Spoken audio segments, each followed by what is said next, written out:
এই মেয়ের সাথে আমার ছেলের বিয়ে হবে না।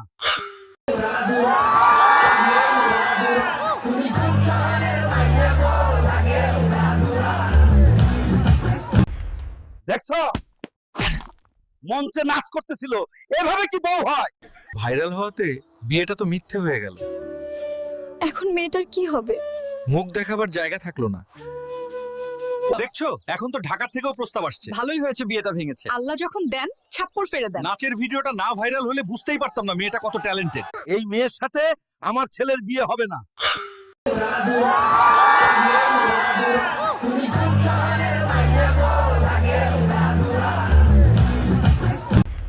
দেখছো, মঞ্চে নাচ করতেছিল, এভাবে কি বউ হয়? ভাইরাল হওয়াতে বিয়েটা তো মিথ্যে হয়ে গেল। এখন মেয়েটার কি হবে? মুখ দেখাবার জায়গা থাকলো না। দেখছো, এখন তো ঢাকা থেকেও প্রস্তাব আসছে। ভালোই হয়েছে বিয়েটা ভেঙেছে। আল্লাহ যখন দেন ছাপ্পর ফেরে দেন। নাচের ভিডিওটা না ভাইরাল হলে বুঝতেই পারতাম না মেয়েটা কত ট্যালেন্টেড।